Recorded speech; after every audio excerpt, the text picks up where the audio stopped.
Hi guys! Welcome sa Zip9. In this video ay itutuloy natin yung series natin on angle sum theorem. No? Dito sa series na to pinag-aaralan natin that the sum of the interior angles of yung pinag-aaralan natin ay the sum of the interior angles of polygons. No? Now, sa pangalawang video natin, sa una at pangalawang videos, we learned that the sum of the interior angles of a triangle is 180 degrees. So, wala na tayong problema dito sa konsepto na to, no? And then, sa pangalawang video, pinag-aralan natin yung angle sum ng quadrilateral, no? At nirelate natin yun sa pamamagitan ng paglagay ng diagonal, no? Itong diagonal na to. Sorry na pula. Itong diagonal na to, no? Itong diagonal na to para magkaroon tayo ng dalawang triangles, no? Kasi kung may alam tayo sa triangle ay marirelate natin yung quadrilateral sa triangle by drawing the diagonal. No? Nung nag-draw tayo ng diagonal, nagkaroon na tayo ng dalawang triangles at nakikita nyo if the measures of the interior angles of the triangles are A, B, and C, no? Alam natin that A plus B plus C is 180 degrees. No? Tapos dito naman, pag P, Q, and R naman, triangle din yan. Itong part na to, di ba? Part na to ay triangle din yan. So, ibig sabihin, P plus Q plus R, no? Pag yun yung mga sukat ng angles nila, is also 180 degrees. Now, para ma-add natin yung interior angles ng quadrilateral, i-add natin yung nakakulay red, no? Yung angle na to, plus angle na to, plus angle na to, plus angle na to. So, that's the interior angles. So, apat yung interior angles of a triangle. And itong angle na to ay A plus B, which is this one.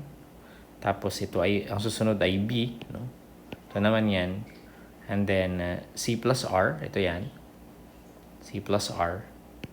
Tapos, yung Q. No? Yan, ito yan. So, yun yung apat na angles ng quadrilateral. And if we rearrange the angles, yung A, B, and C, pwede natin yan i-regroup, no? Tapos yung P, Q, and R. By commutative and associative properties, no? Pag commutative, ibig sabihin, pag may ina-add ka, ay hindi nagbabago yung sum even if you change the order. No? Ganun din yung sa associative, even if you group them differently. Kahit anong unahin mo pag nag-add ka, di ba? So, hindi nagbabago. And A plus B plus C is just the measure, the angle sum of the first triangle, the upper triangle, which is 180 degrees. At yung P plus Q plus R is 180 degrees. So, basically, pag na-inadd natin yung mga angles ng quadrilateral, we're just adding the angles, no? The measure of the angles of the two triangles. Ganun din ang prinsipyo dito, no? Sa previous video natin on pentagon, no? So basically, pag inad natin lahat ng angles, no? Pag inad natin yan, and for example, tong angle na dito is A plus D plus P, yan yung measure niya. And yung mga susunod na angles, no? Yung B, this one, yung C plus E, which is this angle, yung F plus G, ito yon, at yung R, ito. Pag inad natin yan, no? And ni-rearrange natin, no? Ay basically, we're just adding the interior angles of three triangles. So basically, may kinalaman pala yung number of triangles doon sa sum ng interior angles ng polygons, no? So kung mapapansin nyo, sa unang figure, meron tayong isang triangle. Sa pangalawang figure, this is one triangle. This is two triangles. And this has three triangles, yung pentagon. No? Okay? So, kasi nagdedepende dito sa number of triangles. No? So, for example, ito, inad natin yung measure ng yan, tong triangle na to. Tapos yung DEF, tong triangle na to. Tsaka yung PQR, tong triangle na to. So, may kinalaman yung number of triangles. No? And if we summarize the information doon sa tatlong polygons, no? Makikita natin na yung three sides polygon, this is a triangle, yung una. This is a triangle. This is a quadrilateral. Tapos ito yung pentagon, di ba?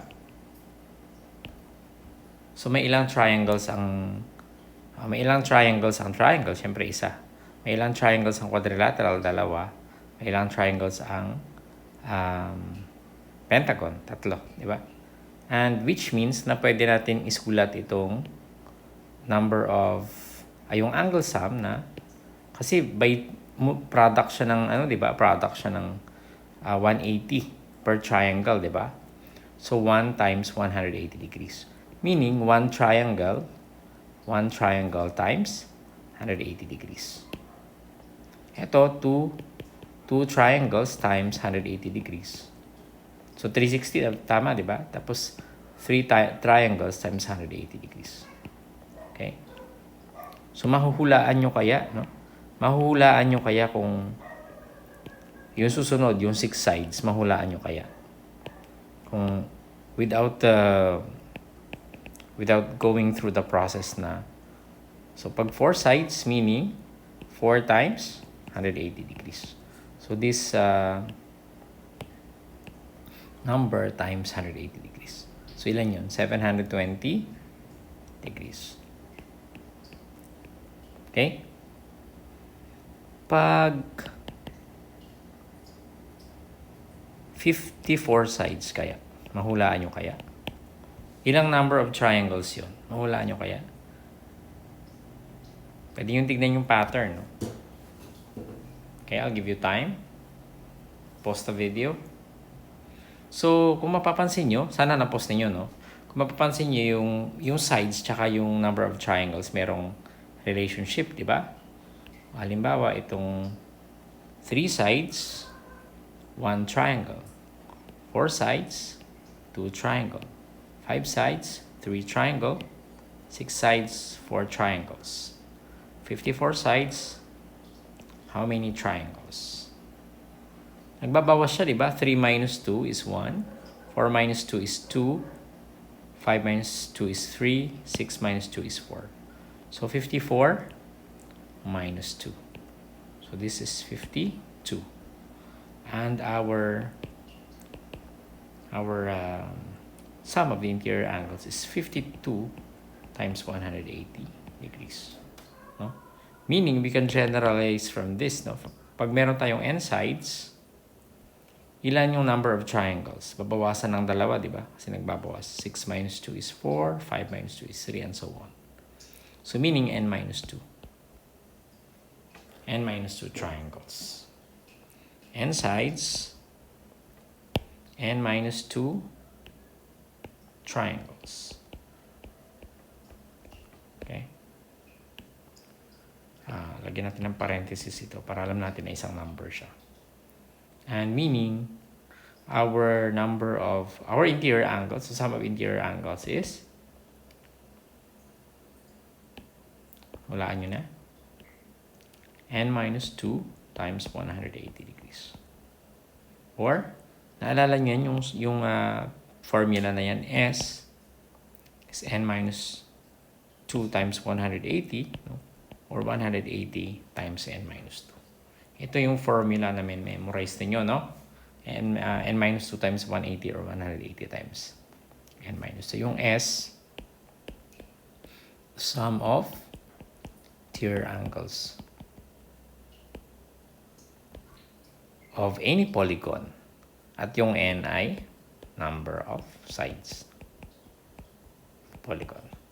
So, pag sinabi nating polygon with, say, 40 sides, so S is 180 times 40 minus 2, which is 180 minus, times 38. So, whatever the product. Okay. So, kung gusto nyo, lagyan natin ng degrees para kompleto. Okay. So, kayo na bahala sa product.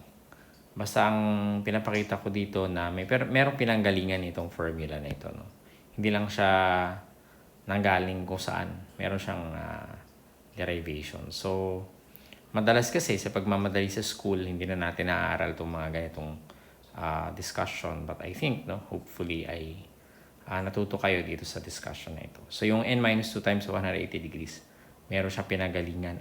Yun pala yung number of triangles times 180 degrees. Kasi yung number of triangles ay yun yung